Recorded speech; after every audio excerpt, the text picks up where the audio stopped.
Hello there. Orla here, and a massive welcome even to Business is Mum's Success in 6. And we're already here. We're on week 2, training 2. I cannot believe how fast the time is going.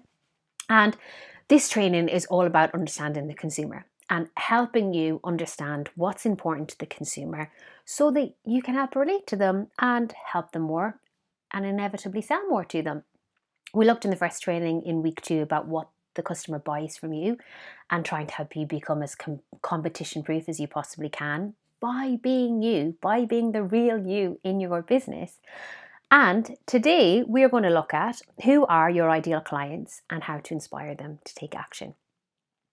And in order to do that, we need to know exactly who wants what you offer, that you can easily reach, who you will enjoy working with, and how you will inspire them to take action. I think what we learned in week 1 was the old way of doing business is no more. Gone are the days of these mass marketing campaigns trying to convince everyone that your product or service is right for them. We don't have the budget, we don't have the time, nor do we want to appeal to everyone. We want to solve a problem for those people that we can really help and create a loyal customer base. It doesn't need to be massive, but it needs to be the right size to buy from you again and again and again so that your business can help you fulfill your life's goals. And it really is as simple as that. If we just think about the difference that we can make and what we need and take it step by step, success is inevitable. So looking at the step-by-step content that we will cover in this training, we will look at what is an ideal client, why it is essential that you know this person inside and out. And that is key. That is the real key here. That's why we look at certain information. And I'll tell you then how you can use that information effectively, how to create an ideal client profile, and what to do with that once it's created. And then we want to understand why consumers behave in a certain way and to understand the 10 fundamentals of human behavior so that after we create our packages and we're looking to marketing directly at our target market, we know exactly what we're doing. So looking at my ideal client, so that's a picture on the left there of myself and my granny in October 2009. She passed away in March 2010.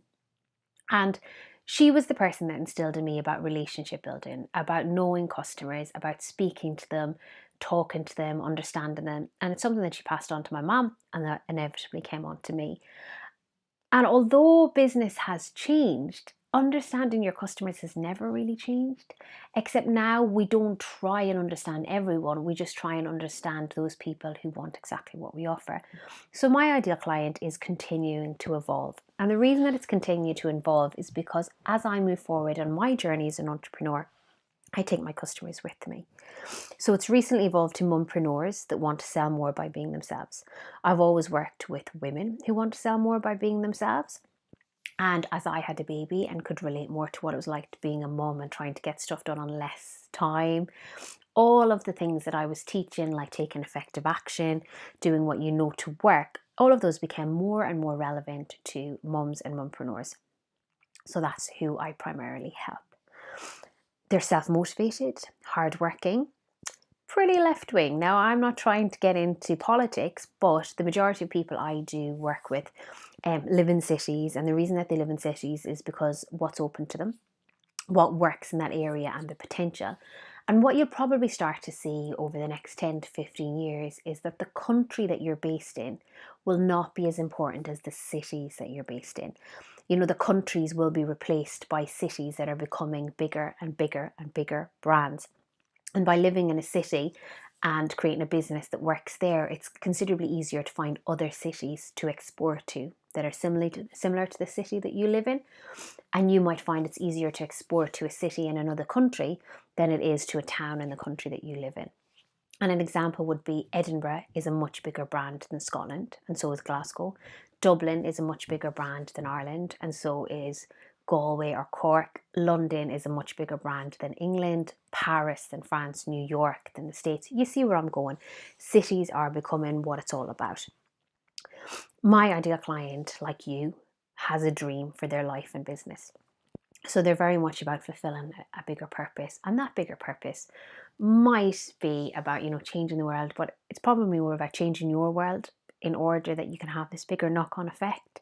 It's about when you have children and you can say, oh, you go out and do anything.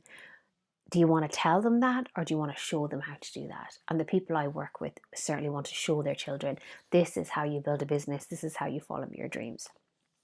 Very, very family orientated about being that person that changes things so that you can be that inspiration. My ideal client has a partner who also wants to follow their dream. So in many cases, for the people that I work with, as you'll know, the partner is currently working away, possibly in a job that's not their dream. And they're working really hard so that you can invest your time and energy in following your dream and building your business. And while that's fantastic and it's so nice to have a partner that'll do that for you, it does add pressure, because you've got the pressure of, well, I need to earn money so they can leave their job, and I need to earn money so I can show them that it's working. And he's working crazy hours, or she's working crazy hours so I can fulfill my dream. So I need to make this work. And it's so lovely having a supportive partner, and I have got an exceptionally supportive partner, but it can add pressure because you want to make sure that you bring in the money as quickly as possible as well. You care about your health and well-being and feeling good about yourself and not burning out, and also you're passionate about personal development. Doesn't necessarily mean that you read every personal development book going, but you certainly want to learn, you certainly want to grow and get better day by day to fulfill that potential so you can become the best version of you. And now I want you to get thinking about who is your ideal client. And your ideal client is really, really simple to pinpoint. Ideal client is the term that all business coaches agree on, and they disagree on so many other things, but they all agree that you have to know your customer. And it's not about listing out certain things for the sake of listing them out. It's about pinpointing who it is that you're going to focus your energy on building a community around. Who it is that you're going to focus your energy on building relationships with, on growing with, on marketing to. And it's the person that genuinely wants the transformations that you offer. So you've identified what makes you different. We did it in last week's training and the first training course in week 2. So now you want to know who wants those. And that is the first step in identifying your ideal client. So if you offer baby massage, for example, well, it goes without saying that the people that want the transformations of baby that sleeps better, kids that are relaxed, kids that are laid back, are mums and mums to new babies. So it's kind of easy to say, then who can you afford to reach in your marketing? So there might be loads of mums with new babies, but there's no point if you're based in Edinburgh and you're running your class and it's in Edinburgh to be marketing to someone in Glasgow or to be marketing to someone in Newcastle unless you're running your courses there. They can afford to work with you. Now, by afford, I don't mean that they have to have the money in the bank right now, but what I mean is that they have access to that money and they deem you to be worth spending that money on. We don't want to have any heavy-handed sales techniques by saying, oh, but could you borrow money off a friend? And, would you like to invest in this course? It is essential that you invest in yourself. That approach can fuck off. But if they really want what you offer, they will find the money. But it's not for us to try and suggest places that they can look for the money, because that's not what you want to do anyway. But afford means they have access. And you'll enjoy working with them. So you don't want to work with an arsehole. You might find when you're implementing plan A in your escape plan that sometimes you might work with 1 or 2 arseholes. But when you're building your long-term business, they have to inspire you, they have to motivate you. And you're always going to grow and you're always going to be inspired and motivated by different things. But at this point in time, we want you to be really, really happy with the customers that you're aiming at and that you're working with. Who is your ideal client? Not. So despite the poor advice that's often given, it's not the person that you think wants or needs what you offer, but you've never spoken to them. So in many cases, what people do is they say, oh, well, I've got this amazing product, and if I was that person over there, I think I'd really like this product, so I'm going to aim my product at them. Or I think that person would like it, so I'm going to aim it at them. But you've never had a conversation with them. You've never gotten to know, do they really want what you offer? You've not gotten to know anything about them so you can help your marketing. And then you wonder why it doesn't work. Or people wonder why it doesn't work. It doesn't work because you've never spoken to them. And it doesn't work because you've never made an attempt to build relationships with them. Another thing about wants is, wants and needs are 2 very different things. Wants always come before needs, unless we're talking about shelter and air and water. Wants always come before needs. And an example would be when you watch benefit porn, which my fiance absolutely kills me for watching, but when you stick on and you watch good old quality Channel 5 benefits porn, you know, sometimes you'll have people that say, you know, I cannot afford to buy healthy food, I cannot afford to do various things. It's very difficult to live on what the government give, and I can imagine that it is. It's tricky, blah, blah, blah. And sometimes you'll see a flat screen TV, or sometimes you'll see that they're smoking, or that there's, you know, 6 packs of cola in the fridge, and all these things actually cost money because they want those things. And if you want those things, you will prioritize them. You're an ethical business. You're not trying to convince people to go gamble in their wages or steal from their granny or any of these things. But you have to make sure that what you offer is presented in a way so that people really, really want them. And there's some industries where needs will be very important, but it'll always boil down to, do they want you, you know? And wants and needs are very closely aligned, but wants come first. An ideal client is not the person that you think can afford what you offer. It is not for you to decide whether they can afford you or not. It's not for you to put pressure on them, but don't rule people out because you say they can't afford them. And I know this from my own personal experience. You know, many's the time I've bought a bag, shoes, makeup, holidays, personal development courses, business courses, trips down to London to see personal development speakers when I couldn't fucking afford it. And look at my bank account, you would have been like, well, you can't afford to walk downstairs, Orla. Never mind walk to the train station and go to London for a weekend. But you choose to do it because that's where you want to spend your money. But when Tony Robbins was selling me courses, he wasn't turning around going, well, you know, I don't think Orla can afford that. She went out a few too many nights last month. She cannot afford this £1,000 ticket, so I won't try and sell it to her. No, he saw the bigger picture. He was like, this will change your life. This is amazing. And when you want it, you will find the money. So don't rule people out because you think that they can't afford what you offer. And that you think they can, because just because they have money does not mean that they're going to spend it on what you offer either. I see lots of people who say, oh, they've got loads of money, they must want to buy this. Sometimes people with loads of money don't want to part with it, and don't want to part with it on stuff that they don't see the value in. So don't think just because people are minted that they're going to waste their money either. So when it comes to what in reality your ideal client is, and this is for most of the clients that I work with, and I'm fairly sure for you as well, your ideal client is an earlier version of yourself. Your ideal client is you a few steps previous on the journey that you're on right now. So from this point forward, speak to you in your sales and marketing. Your ideal client is an earlier version of you, or someone that you really, really relate. If it's not an earlier version of you, it's certainly a friend, and it's certainly somebody you know really, really well. So I want you to bear that in mind when we get to know this person, because I want you to think about what matters to you and what mattered to you at the time you were experiencing the transformations or the lack of transformations that your product or service offers.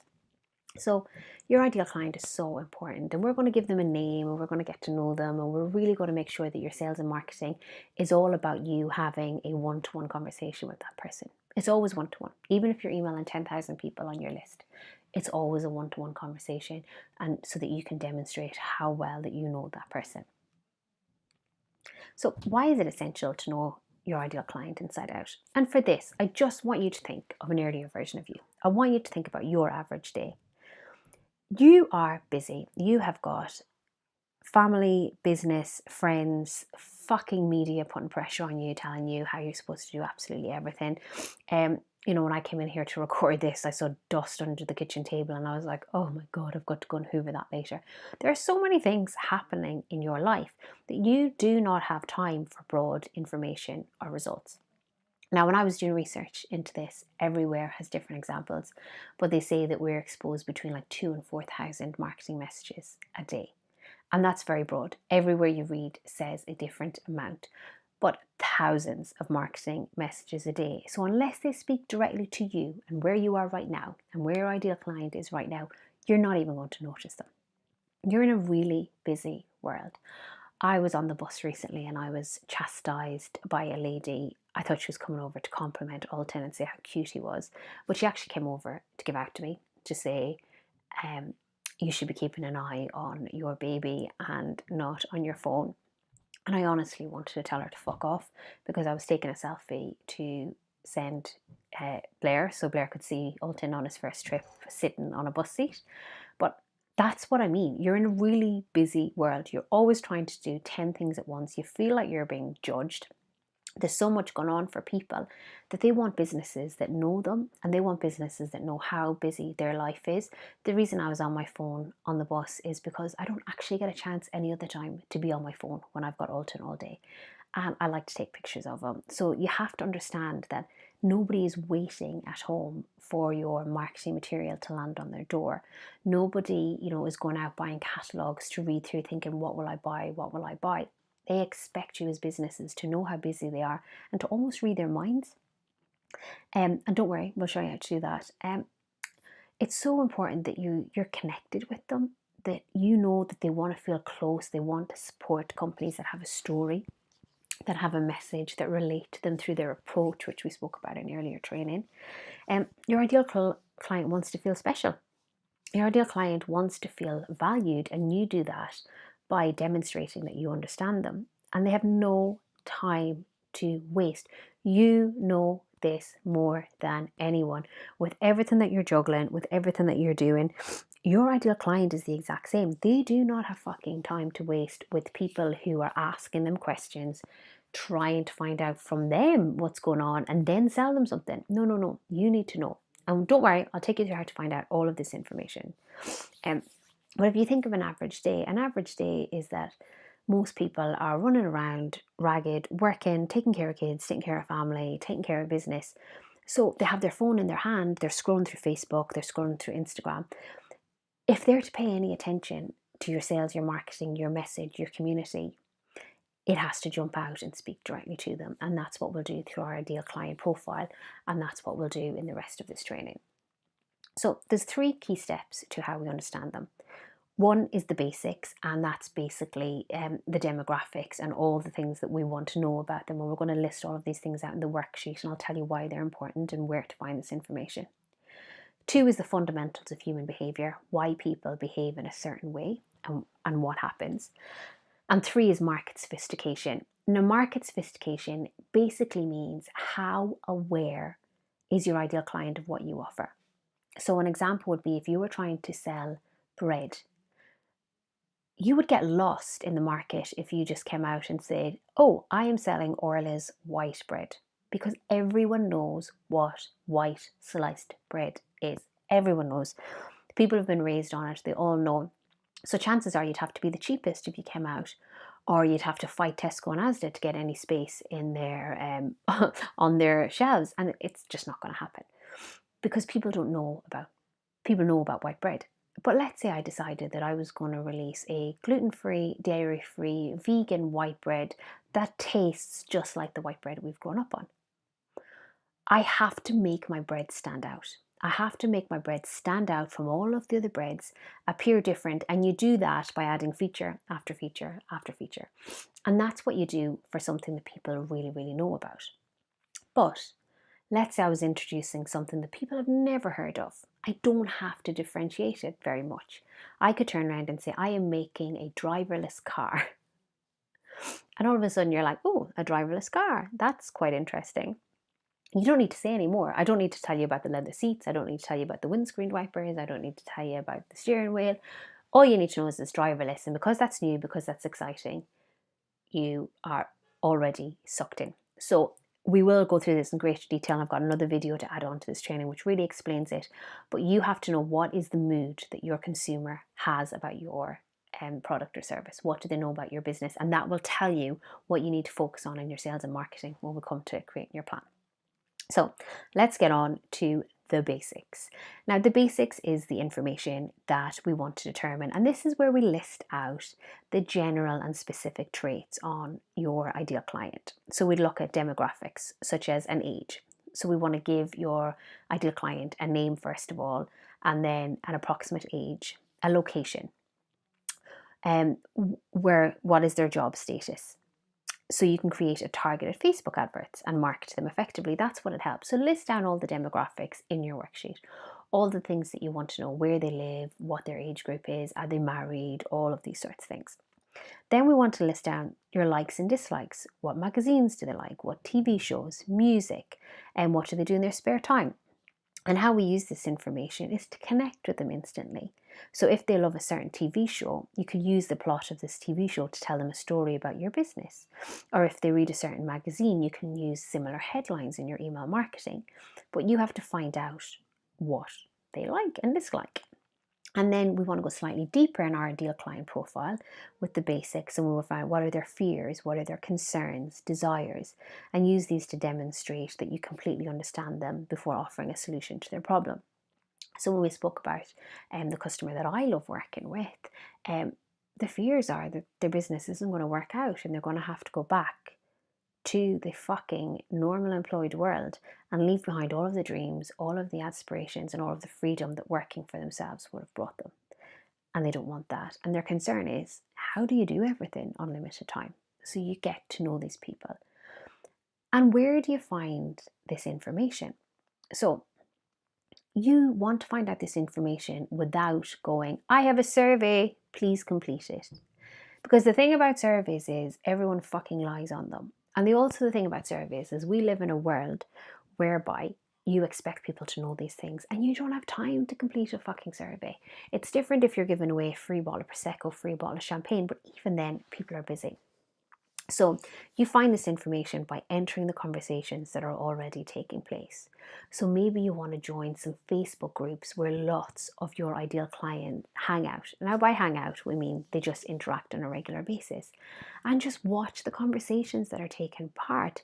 Are they talking about kids being at school? Are they talking about TV programs that were on recently? Where to get a massage? Where to get your hair done? Where to eat out? Like Edinburgh Gossip Girls is fantastic for people watching. So basically what you're doing is you're doing online people watching. And I would recommend that maybe you could start just by spending 10 minutes a day people watching online. Just find out what's important to them. And I'll tell you why you need to know this as well. And then you can get out and speak to them. And by getting out and speaking to them, I mean you listen to them. So if we're talking about an earlier version of you, go out and chat to your friends that are in the same situation that you used to be in and listen to what they're saying. Listen to the words that they use. Listen to the ways that they say it. Listen to what is their main concerns right now and have genuine conversations. If it's difficult for you to find people that you want to work with, maybe pop along to some networking events that they're attending, some meetups. Maybe it's a case that you want to go to some road shows where these people might be and just listen to them. Go up and ask them some questions. We spoke in the last training about I have a friend who is starting up a business which is going to be a zero waste company, and we met for coffee and she wanted to find out more about running a business that is a physical shop premises that deals to a niche market. And I was like, well, a new vegan cafe is opened up around the corner. Let's just go and chat to the owner.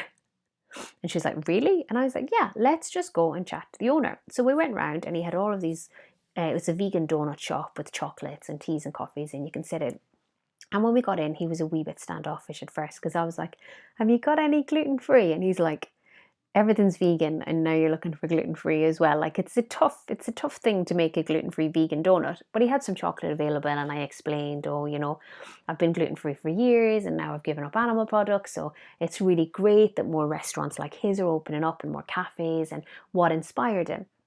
We spent half an hour with him basically telling us what inspired him to start his business, why he started it, where his customers have come from, and the journey that he took. And basically what happened was he's been a vegan for years. He worked in a vegan restaurant. He was always looking for that product that he could launch his own business with because he knew there was so much missing in the vegan market. His daughter makes handmade chocolates, and she was going to all of the fairs and she was selling out like hotcakes, and she was like, the only thing that's missing at these fairs is vegan donuts. So together they set up a vegan donut shop where they also sell her chocolates. And he told us everything. And that happens by going out and speaking to people and listening to them and actually just asking questions. If they don't tell you straight away, just ask them, did you have a nice day? Have you gone on any holidays? And that is how you find out what you need to know about them as a customer. You can do it through Amazon reviews. If you review products that they buy, if you review books that they read, you can normally get a feel for what they're looking. So if you provide yoga services, maybe you want to look at the latest yoga DVDs, the latest yoga videos, the latest exercise wear, and see what they're saying about that. Meetups, events, trade shows. So there's loads of places where you find this information, but The purpose is that you go out and listen. You don't have to do this straight away. You don't have to go out and fill your diary. But over time, you start to listen, and add. Maybe you say once a week, once a month, I'm going to go to a networking event. Every day, I'm going to spend 10 minutes online just listening to people, reading their conversations, watching it, and just learning about humans and human behavior. And it's specifically the behavior of your clients that you really, really want to help. But why do you want to know all of this information? Why do you want to know about their magazines? Why do you want to know about where they shop, what TV shows, what's important to them? Because it helps you cut through the noise and relate to them. So let's go back to the example of me being on the phone, on the bus, on my phone. The only 5 minutes that I have Ultan that I can check my phone is when he's asleep on the bus or he's on my knees on the bus or we're out walking and I can push one-handed. So people are really busy. They notice what they care about. They're almost caught in a trance. We are all in a trance all day, every day. And marketing nowadays only speaks to us if time and time and time again it breaks your trance. So if you find out what magazines they read, what books they read, is it online magazines? Is it offline? Do they have alerts? You can title your emails similar to these magazines. So we've got Glamour and Cosmopolitan there as examples. You can plan marketing campaigns and content plans similar to theirs. You can use the words that they use and you can get inspiration from these magazines because you know it already relates back to your consumer. So let's say you want to have like confessions, man confessions, anything. Just look at the headlines that magazines use and especially the magazines that your customer uses. You don't have to buy them. Just walk into the shop and take photos. That's what I do. Sainsbury's and Meadowbank, I'm there all of the time. And just think, oh, well, how could I doctor that headline in my emails and tell a story around that to communicate with them? But it just helps you get to know them. So maybe you could take a photo of you in a coffee shop that they like to drink at or in a pub or whatever it is, reading that magazine and post that on your social media. And all of a sudden they're like, oh, I read that magazine when I get 5 minutes to myself. That's amazing. Where they shop, what their budget is, so let's say they shop in Sainsbury's. You really want to know, well, what makes them choose Sainsbury's? Is it because they've got slightly more of a budget for their weekly shop? Is it that they like the range? Is it that they like their meat? Is it that they like their clothes? What makes them go to Sainsbury's? And just ask, and they can just turn around and you can start a conversation and say, oh, I've got to go shopping after this. Oh yeah, I'm heading to Sainsbury's myself. Little things like that do come out in genuine conversations. Maybe they turn around and say, I only have 5 minutes, I do everything online. I record my online shopping and I go back in once a week and I click reorder. And then you actually realize this person values convenience and this person cares about shortcuts, and you bring that into how you enable people to purchase from you. So understanding that is really, really important. Maybe it's the case that actually they're not loyal to any shops and they go shopping around the place. And they go to Tesco's one week, Sainsbury's, the local shop the next, Asda the next, depending on their mood. For me, in terms of my loyalty, I shop absolutely anywhere. The only place I'm loyal to is Starbucks, and the only reason I'm loyal to Starbucks is because it's habit. Because once things become habit, it's very, very difficult for people to break it. I love local coffee shops, but more so for the food than the actual coffee.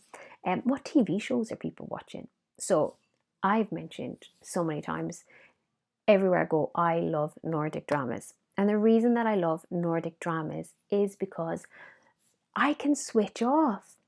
I've struggled so hard to watch Nordic dramas since having Ultan because I cannot switch off when I have the baby.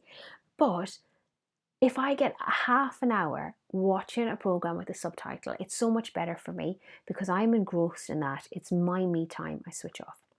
So what kind of TV shows do people like? Is it House of Cards? Is it Stranger Little Things? Is it Coronation Street? Is it the soaps?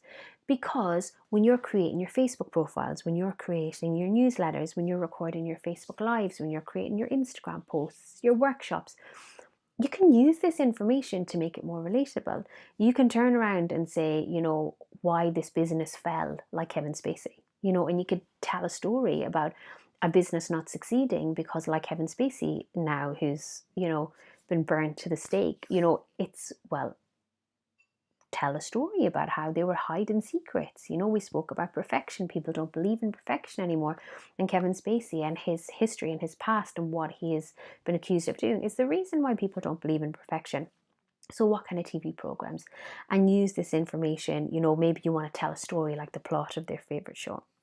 And, you know, maybe they like to watch reruns, maybe they like to sit in a bath.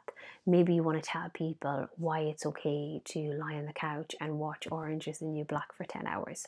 And people go, oh my God, I would love the chance to do that. I'm going to read her post. She sounds like she knows me.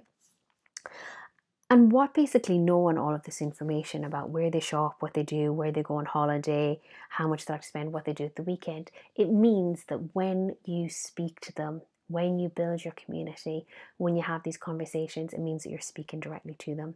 And it helps you enter the conversations that are already taking place. And it helps you break their trance as a consumer. I hope all of this makes sense, because in your workbook, we're going to create an ideal client profile. And it's a profile of one person that you communicate with going forward. You can do this in your workbook. So basically, going forward, you do not market to everyone, you market to one person. Now, I'm sitting down looking at my ideal client profile on my wall. I've got like pictures, I've created a vision board type thing. Where do they shop? What do they like to do? What's important to them? You know, what really matters. You can create something similar, and nothing is set in stone. You can add to it, you can remove from it as your business grows, but list specific and general traits. So specific might be that in order to give this person a name, so maybe you want to call her Louise, and Louise lives in Edinburgh, and Louise is 35 years of age. So then from here on forward, you're going to speak to Louise, but you might have to guess one or two things: college educated, passionate about personal development. You know, you mightn't specifically know exactly what college you went to, but you can have a rough idea and fill in the form attached. Don't make this up. Do not make this up. Name it a customer that you've already worked with. Name it somebody that you really enjoyed working with, who is your ideal client, who will form part of your success plan. And if it's a business, you want to make it a business, you know, similar to that person. And from here on forward, you are going to speak to them, and you're going to consider what a day in the life is for them. And in order to pinpoint why they will benefit from what you offer, you want to get a day in the life before they use what you offer. So, you know, what's it like for them before they use your product or service, while they use your product or service, or after they use your product or service? And what's the pain that they feel right now by not experiencing the solution that you offer? So let's get all of that down into the worksheet. And by understanding your customer, it just makes it so much easier to match what you offer, because people are fucking weird. All of us are weird, and that's what makes humans fantastic. That is why, you know, certain jobs will be replaced by robots, but some jobs won't be. And it's those jobs with empathy, it's those jobs that demonstrate understanding. And you really have to understand the 10 fundamentals of human behavior. Because once you know who your ideal client is and why you want to help them and all of the information about them, you need to understand why they behave the way they do, why they act in a certain way. And we're going to look at the fundamentals of human behavior and how that relates to being a consumer. Now, I will share in the group some live training that I did in another group, which goes through this in considerably more detail.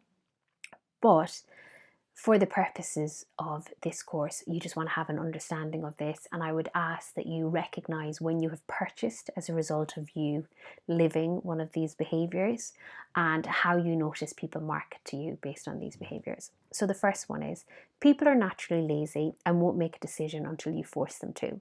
We're all lazy fuckers at times. And in order to encourage people to make a decision, what you basically do is you put deadlines.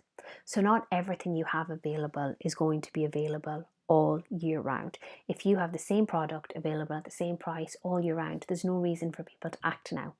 And what you want people to do is to buy now, buy the second when it's available. And you do that by having campaigns. You do that by being a Cadbury's Cream Egg salesperson, i.e. Cadbury's, and having hunting season, which is the latest, where they have their Cadbury's Cream Eggs available between just after Christmas and up until Easter. I get this a lot on my emails, where I get email titles that will say 70% off today only. Here today, gone tomorrow. You know, the last chance rail in supermarkets, which people have been doing for years. So when you create your packages, you have to understand that we will create deadlines for them. And people want what other people have. So your target market, your ideal client, will want what other people have. Now, they don't want what everyone has. They want what other people just like them have. So how many times has your friend come in and you've seen them wearing something really nice and you've gone, oh my God, where did you get that? And then you go and buy it. Or you go and visit a friend's house and you notice they had a really nice glass set or a really nice wine set and you really want to purchase that. So people want what other people have. So your job is to demonstrate to your ideal client how other people just like them have taken you up on what you offer. So on your website, we're going to have testimonials. On your Facebook page, we're going to have reviews, maybe video testimonials. Consistently get those out there so we can demonstrate how people just like them have them. People are driven by status and what's important to them. So what's important to one person might not be important to another, but maybe what's important to you is that you buy everything organic. Maybe what's important to you is that you have zero waste, or you're politically correct, or you have the best of everything. Some people want the best of everything. Some people want the cheapest of everything. So you have to find the status that is important to your consumer so you can sell to them based on what status is important to them. I know for the people I work with that it's very important that you build your business by still being you. You don't want to become a completely different person to build your business. You want to build your business by being absolutely categorically you and you alone. The next one is that people want to be led. So people want to be shown what to do and they want to be led. So we always crave fantastic leaders, and leadership skills are always praised because we want somebody to show us the way, so someone to show us the right way to do things. And you can do that by having like before and after photos and showing people the way. And actually you can do this by becoming an expert in your industry and positioning yourself as the best person to help them achieve exactly what it is that they want. People don't like uncertainty. No, they don't. People say this all the time. I had to say to Blair there earlier, we have to take Ulton out for a walk. He's used to going for a walk at this time. Because people like to know exactly what's happening and when it's happening. So you have to tell them. So don't leave people guessing. Don't say, here is my offers, and then just post an offer on Facebook but not tell them how to buy. Don't create a website and just say, there is my website. You have to tell people exactly how to buy, when to buy, what to buy. And if you don't know what steps people are going to take when they look on your website, how do you expect your consumer to know? You need to know exactly what they're going to do. So you do that through buy now buttons. You do it through saying, to book, click here, to order, click here, to book your discovery session, click here. You tell people exactly what you want them to do next because they do not like uncertainty. The next one, we've moved over to the right hand side. People are naturally selfish, and that's absolutely okay by me. People will do things that they believe is in their own best interest that they want to do. So your job as a business person is to demonstrate that it is in their best interest to sign up for your classes, to buy your products, to work with you. That is your job. And people don't like to be wrong. And this is where, as an expert, you can really, really help, because even when people are wrong, even when people are making mistakes, they're not doing the right thing, they will do anything, and I mean anything, to convince themselves that they're right. How many times have you had a friend that's in a really, really dodgy relationship, but they stay in that relationship and they convince themselves it's the best thing ever? Yeah. So if you're trying to dispel a myth, you could tell it along the lines of a story. You could say, I used to think that this was the best way of doing things. Unfortunately, I realized over time that it wasn't, and here's what made me realize. So you take people on a journey. You don't say you were wrong for doing this way, but you can say, I was like you and I saw a better way, and here's what I did, and guide them through that journey. People buy based on emotion and justify with logic. I think we just have to look in your wardrobe, look in your house, look at your bank balance to realize that we are all guilty of this at some stage. We see that bag, we see that makeup, we see that CD, that book, that holiday, that trip away, and we really want it because it's going to make us feel better, because they've, it's the emotion involved in buying. And then we justify it. Well, if I buy an expensive bag, it's pretty much like me having 5 cheap bags, so I don't need that anymore, And if I go out for dinner tonight and my diet starts tomorrow, well, it's a treat, and I'll never eat out ever again, so I can eat out tonight, That's pretty much what people do. So when you're selling, you need to appeal to the emotion first. Don't worry about the logic. And you appeal to the emotion by understanding your customers and completing your ideal client profile. Number 9, people care what other people think. And it's very much like people want what other people have, and people are driven by status. People care what other people think, but only they care about their peers. You know, anyone who's got parents of teenagers would realize that they don't care what you think as their mom or dad, but they care about their peers. So it's how can you demonstrate that their peers and people they care about have opted for what you offer. And again, testimonials will take care of that. And most people are bored and want to be entertained. That's why people scroll through their phone. You know, although there's all of this information out there, you know, we've got hundreds of TV channels and we still have the same conversation every evening. There's nothing fucking on. We've got Netflix, Amazon Prime, iPlayer, you know, STV player, ITV player, RTE player, all of these things. And so many times you go on and you say, there's nothing on. People are bored. So if you can lay yourself bare, if you can open up, and if you can add in a bit of humor that works for you, don't become a person you're not. But if you can be the real you and add in humor and entertain people, well, then that will help work for them as well, because they love that. And you just have to look on your Facebook profile and see that people are sharing cats juggling. You know, you could spend all week writing a blog and you mightn't get as many shares as you want, and then all of a sudden someone comes along with a cat that's juggling and it gets 1 million views, you know, and it's like, how did that happen? Well, most people are bored and want to be entertained. So that's the 10 fundamentals. You don't appeal to all of them at once, but you choose the one that you think is going to work best in this situation. If you're delivering packages, well, you really want to demonstrate the status that's important to them. You really want to demonstrate that other people have this, and you want to, you know, have a deadline in there, because people are lazy. And always tell people exactly what to do. If you're not sure about this when you're releasing your own packages, just post in the Facebook group and we'll really help you out with this.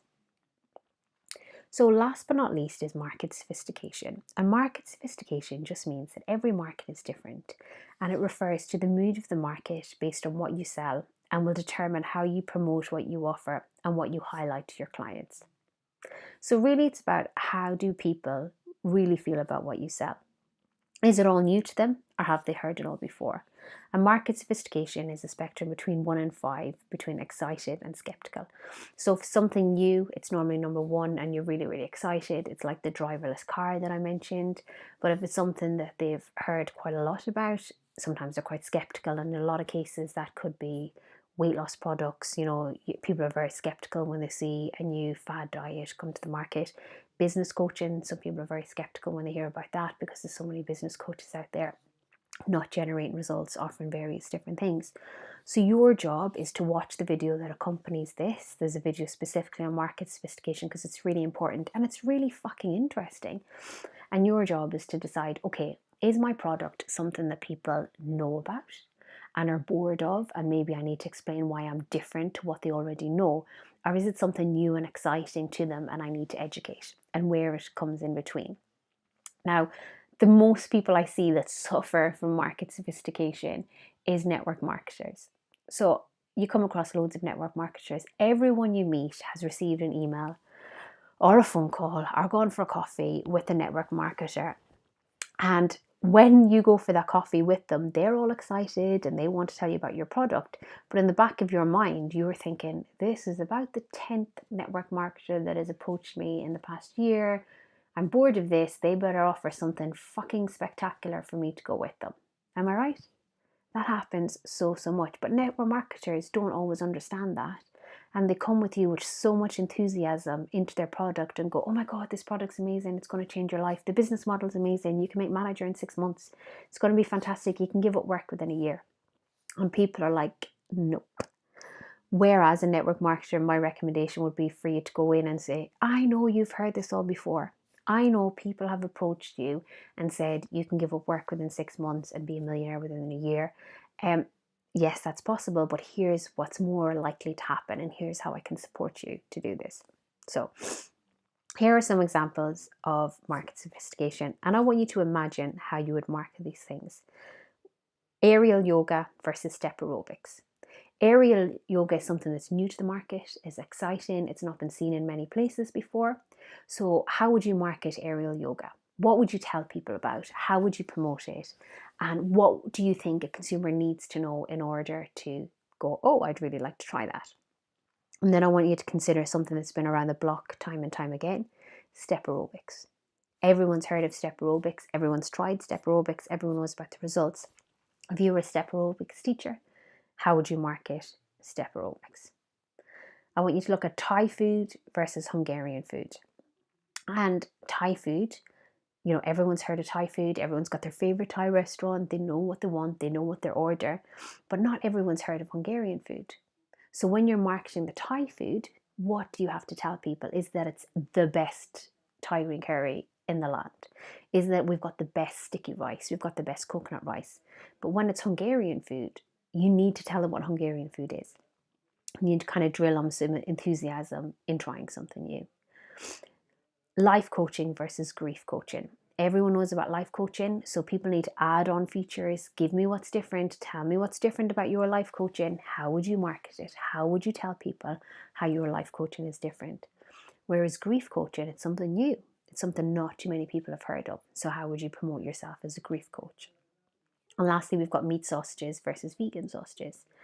So if you're trying to promote meat sausages, people have grown up on them, everyone's had them, now you've got venison sausages, different types of vegetables thrown in there, 90% meat, gluten-free. So inevitably, you'd market that differently to telling someone these are vegan, because a vegan will hear a vegan and go, yeah, I want that. So basically what you need to know in a nutshell is that if people have heard about it and they're aware of it, you need to add more and more features to be different. It's like when people are selling cars, nobody says, this car has 4 wheels and it'll get you from A to B. They tell you about the windscreen wipers, the CDs, the rear view parking mirror, all of these things, because that is the only thing making them different from other cars. But when you have a driverless car, well, the fact that it's a driverless car is making you different from another car, so you don't need all of those other things. So depending on how familiar consumers are with what you offer will very much impact how keen they are to work with you, or how much effort you need to put into marketing. So I'm going to give you a really modern day example, and the modern day example is my good friend and colleague Prosecco. Prosecco has grown quite considerably. It's gone from something that people really didn't know all that much about to something that people are overly familiar with in the past 10 years. Between 2006 and 2016, their production of Prosecco grew from 50 million bottles to 500 million bottles. It now outsells champagne. So there's an explosion now in the types of Prosecco. Nobody is bringing another bottle of Prosecco to the market. They are bringing glitter Prosecco. They are bringing Prosecco cocktails to the market. They're bringing Prosecco related products such as lip balm, socks and tea bags. It's trademarked. You can only say it's Prosecco if you fulfill the fact that it's trademarked. So how would you promote a new Prosecco brand to the market? Would you bring a bog standard Prosecco, or would you make it organic? Would you make it a certain type of bottle? Would it be just for brides? Would it be just for grooms? Would it be pink? All of these things that you have to consider. But essentially, it's a really, really good example of how a product can explode really quickly, and as a result, different variations come. And the reason those different variations come is because by saying you're just plain old Prosecco doesn't cut it with the consumer anymore, because they're overly familiar with what you offer. So when it comes to your product or service, is it new or has it been around a long time? What does your ideal client know about it? Have they experienced it in the past? Have they had a negative experience in the past? Have they had a negative connotation? Because how will past experience impact how they feel? For years, everyone had a vision of an old-fashioned car salesman, and it wasn't a very, very good vision. And it's taken a long time for people to turn the tables on that. So where does it fit in the market? So how will the market sophistication, or the mood of the market, the awareness of consumers of what you offer, impact how you market it? Is it brand new and you need to educate them? Is it something they're overly familiar with and you need to prove how different you are? Or is it somewhere in between? Now, again, we have an accompanying video with this that will really, really help you do this. And it's so fucking interesting. And once you get this, you're going to be going around shops going, oh my God, that's why they do that. Oh my God, that's why donuts now have crystals on them. You're totally, totally going to understand it. So in summary of training week 2, video 2, I want you to start with your transformations again and look to determine who your ideal client is. And your ideal client is often an earlier version of you. So why are you speaking to them like they're not? Why are you using robotic terms or different terms? You want to speak to them as they're a human. Give that person a name, speak to that person, get to know them, make them your best friend, because you genuinely are going to help them. There are 10 fundamentals of human behavior. I want you to learn them, and I want you to identify when people are using them to market to you, when they're trying to encourage you to buy. And how you market what you offer is heavily impacted by how much your customer is aware of it. And always remember that it matters. Consumers aren't silly. They know what they're doing, they research, and they get going. So what I'd really like you to do now is fill in your worksheets and create your ideal client profile and determine where you sit in terms of market sophistication. Start to identify when the 10 fundamentals of human behavior are being used in marketing and get ideas on how to use it in the marketing of your product or service. Marketing is no longer about the stuff you make, but about the stories you tell. And I think that's so true. Guys, we've come to the end of week 2, training video 2. I just love sharing this information with you, and I love the fact that we're going to learn so much together to grow and make your business a success. And I'll see you soon. Bye for now.